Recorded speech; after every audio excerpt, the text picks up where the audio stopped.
50% reservation, उस दीवार को हम यहां तोड़ेंगे। 50% रिजर्वेशन की दीवार और जाति जनगणना हम यहां करा के दिखाएंगे। आपको जो कहना है कर लो। 5 लोगों को गोली मार के हत्या कर दी। ये कहां लिखा है कॉन्स्टिट्यूशन में? ये कहां लिखा है? कॉन्स्टिट्यूशन में तो लिखा है prohibition of discrimination of grounds of religion.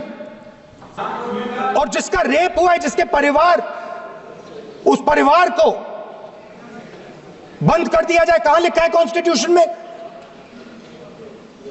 ये आपकी किताब में लिखा हुआ है, मनुस्मृति में लिखा है, मगर कॉन्स्टिट्यूशन में नहीं लिखा। जिन्होंने गैंग रेप किया वो बाहर घूम रहे हैं, और लड़की का परिवार अपने घर में बंद है। लड़की का परिवार बाहर नहीं जा सकता है। जो अपराधी हैं वो उनको रोज धमकाते हैं और वो बाहर घूमते हैं। जब आपने अग्निवीर लागू किया तो आपने उन युवाओं की उंगली काटी। जब आप पेपर लीक कराते हो, 70 बार आपने पेपर लीक करवाया है, तब आप हिंदुस्तान के युवाओं का अंगूठा काटते हो। जैसे द्रोणाचार्य जी ने एकलव्य का अंगूठा काटा, वैसे ही आप पूरे देश का अंगूठा काटने में लगे हुए हो। जब आप अदानी जी को धारावी देते हो तो आप धारावी के जो एंटरप्रेन्योर्स हैं, जो स्मॉल एंड मीडियम बिजनेसेस हैं, उनका आप अंगूठा काटते हो। भारत के संविधान के बारे में सबसे बुरी बात तो यह है कि इसमें कुछ भी भारतीय नहीं है। भारत के संविधान के बारे में सबसे बुरी बात तो यह है कि इसमें कुछ भी भारतीय नहीं है। यह आपके नेता ने कहा था, जिसकी आप पूजा करते हैं। I describe the Mahabharata, describe Kurukshetra. There is a battle taking place today in India. And on this side are the defenders of the idea of the Constitution. And from each state we have one. If you ask us Tamil Nadu, we will tell you Periyar. If you ask us Karnataka, we will say Basavana. If you ask us Maharashtra, we will say Phule ji, Ambedkar ji. If you ask us Gujarat, we will say Mahatma Gandhi. आप speaker को you praise these people. You praise these people hesitatingly because you have to. But the truth is that you want India to be run the way it used to be run. जैसे हिंदुस्तान पहले चलाया जाता था, वैसे ही आप हिंदुस्तान को चलाना चाहते हो।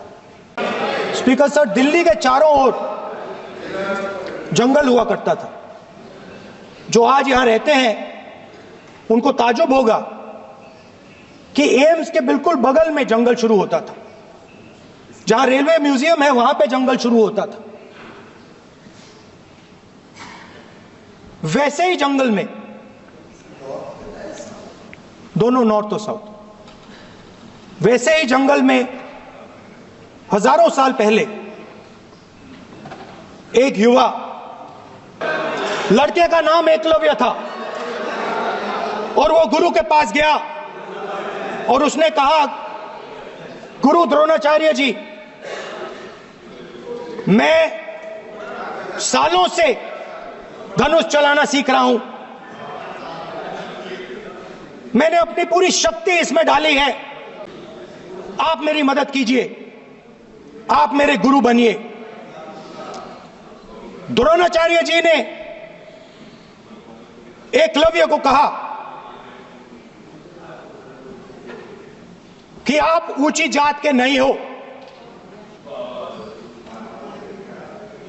आप ऊंची जात के नहीं हो, आप द्विजा नहीं हो, मैं आपका गुरु नहीं बनूंगा, यहां से तुम चले जाओ। और एकलव्य चला गया। फिर से एकलव्य ने तपस्या शुरू की, फिर फिर से तपस्या शुरू की। कुछ साल बाद द्रोणाचार्य जी और पांडव उसी जंगल से निकले। एक कुत्ता भौंक रहा था, कहानी आपने सुनी है, सुना देता हूं। कुत्ता भौंक रहा था, अचानक कुत्ते की आवाज शांत हो गई। द्रोणाचार्य जी और पांडव पास गए और उन्होंने देखा कि तीरों के जाल में कुत्ता फंसा हुआ था। मुंह में तीर था एक, हाँ, मगर कुत्ता तीरों के जाल में फंसा था। एक तीर मुंह में थी, शांत था कुत्ता, मगर कुत्ते को चोट नहीं लगी। एकलव्य ने अहिंसा के साथ कुत्ते को शांत किया था। द्रोणाचार्य जी आते हैं और एकदम पूछते हैं, तुम्हें यह किसने सिखाया? एकलव्य जवाब देता है, द्रोणाचार्य जी, यह मैं सीखा हूं, मैंने तपस्या की है, घंटों मैंने प्रैक्टिस की है। आपने मुझे गुरु बनने से मना किया था, तो मैंने एक मूर्ति, मट्टी की मूर्ति सामने रखी और मैंने प्रैक्टिस की और मैं सीखा। द्रोणाचार्य जी खुश नहीं हुए। द्रोणाचार्य जी ने एकदम कहा, तुम्हें मुझे गुरु दक्षिणा देनी है। द्रोणाचार्य जी ने उनसे कहा कि गुरु दक्षिणा के लिए मुझे तुम्हारा हुनर, तुम्हारा भविष्य, तुम्हारा अंगूठा चाहिए। और एकलव्य ने अंगूठा काट के द्रोणाचार्य को दे दिया। यह अभय मुद्रा है।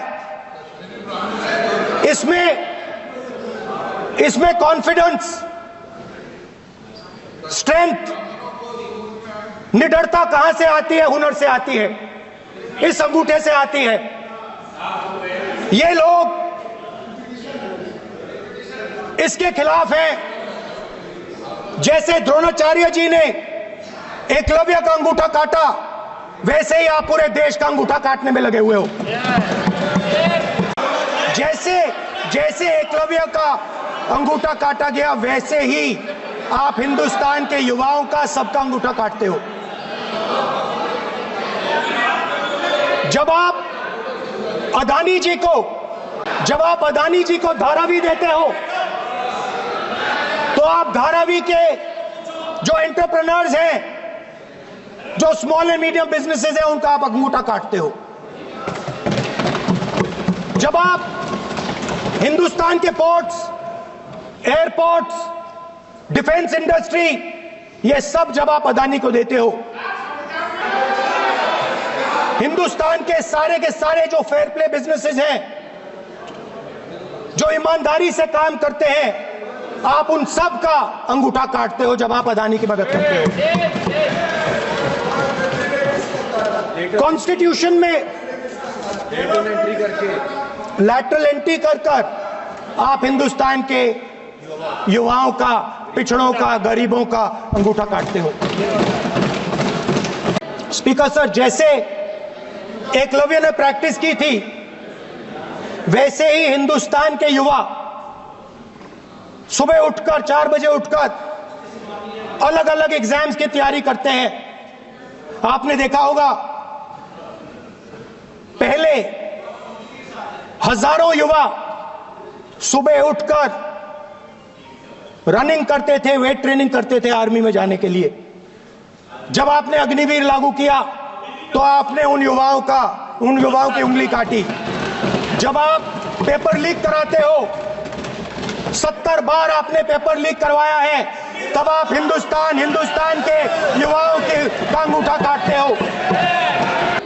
दिल्ली के बाहर आपने किसानों पर टीयर गैस चलाया है, आपने किसानों पर लाठीचार्ज किया है। किसान आपसे एमएसपी मांगते हैं, सही दाम मांगते हैं, मगर आप अदानी को फायदा पहुंचाते हो, अंबानी को फायदा पहुंचाते हो और किसान का अंगूठा काटने का काम करते हो। देखिए, कॉन्स्टिट्यूशन में कहीं नहीं लिखा है कि मोनोपोली होनी चाहिए। कॉन्स्टिट्यूशन में कहीं नहीं लिखा है कि पेपर लीक होना चाहिए। कॉन्स्टिट्यूशन में कहीं नहीं लिखा है कि अग्निवीर होना चाहिए। कॉन्स्टिट्यूशन में ये सब नहीं लिखा है, इसलिए मैं यहां रेस कर रहा हूं। कॉन्स्टिट्यूशन में नहीं लिखा है कि हिंदुस्तान के युवाओं का अंगूठा काटना चाहिए, उनका जो हुनर है उनसे छीना जाना चाहिए। कुछ दिन पहले मैं हाथरस गया। हाथरस में 4 साल पहले एक लड़की का बलात्कार होता है, गैंग रेप होता है। 3-4 लोग गैंग रेप करते हैं। मैं 2-3 दिन पहले उस लड़की के परिवार के घर में गया। जिन्होंने गैंग रेप किया वो बाहर घूम रहे हैं और लड़की का परिवार अपने घर में बंद है। लड़की का परिवार बाहर नहीं जा सकता है। जो अपराधी हैं वो उनको रोज धमकाते हैं और वो बाहर घूमते हैं। परिवार ने मुझे बताया कि बेटी का जो अंतिम संस्कार था वो भी नहीं करने दिया और चीफ मिनिस्टर ने इसके बारे में खुलकर मीडिया में झूठ बोला है। ये कॉन्स्टिट्यूशन में कहां लिखा है? ये कॉन्स्टिट्यूशन में कहां लिखा है कि जो बलात्कार करते हैं वो बाहर रहे और जिसका रेप हुआ है, जिसके परिवार, उस परिवार को बंद कर दिया जाए? कहां लिखा है कॉन्स्टिट्यूशन में? ये आपकी किताब में लिखा हुआ है, मनुस्मृति में लिखा है, मगर कॉन्स्टिट्यूशन में नहीं लिखा। और अगर आप कहते हो कि यूपी में आपका राज है और वहां पे कॉन्स्टिट्यूशन नहीं लागू होता है, वहां पे मनुस्मृति लागू हो रही है।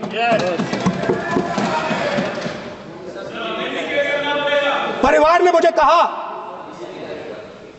मुझे कहा कि यूपी की सरकार ने उन्हें वायदा किया था, कहा था कि हम आपका रिलोकेशन करेंगे, आपको कहीं और रहने की जमीन देंगे।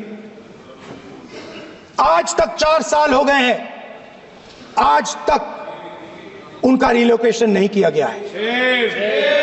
और हर रोज उन्होंने मुझे फोटो दिखाई, वो बाहर निकलते हैं और जिन्होंने बलात्कार किया वो धमकाते हैं उनको। तो मैं इस हाउस में कहना चाहता हूं कि अंबेडकर जी के संविधान वाले लोग, इंडिया गठबंधन वाले लोग, हम सब मिलकर उस परिवार का रिलोकेशन हम करेंगे अगर आप नहीं करोगे तो। और हिंदुस्तान के हर गरीब व्यक्ति को हम ये कहना चाहते हैं, आपकी रक्षा कॉन्स्टिट्यूशन करता है और ये बीजेपी के लोग कॉन्स्टिट्यूशन पर 24 घंटा आक्रमण करते रहते हैं। कॉन्स्टिट्यूशन में लिखा है prohibition of discrimination on grounds of religion, race, caste, sex or place of birth. The state shall not discriminate against any citizen on grounds only of religion, race, caste, sex, place of birth or any of them. Some days back, youngsters from Sambal came to see me. Innocent people, they had done nothing. They were just, वो बस पास में थे, 5 लोगों को गोली मार के हत्या कर दी। ये कहां लिखा है कॉन्स्टिट्यूशन में? ये कहां लिखा है कॉन्स्टिट्यूशन में? तो लिखा है prohibition of discrimination of grounds of religion. और जहां भी आप जाते हो, एक धर्म को दूसरे धर्म से लड़ाते हो, नफरत फैलाते हो। कहां लिखा है कॉन्स्टिट्यूशन में? कहां लिखा है कॉन्स्टिट्यूशन में कि एक धर्म को दूसरे धर्म से लड़ाना है? कहां लिखा है कॉन्स्टिट्यूशन में कि दलित परिवार को बंद करके अंदर रखना है और उनके अपराधियों को बाहर घूमने देना है? कौन से कॉन्स्टिट्यूशन में लिखा है? मुझे दिखाइए।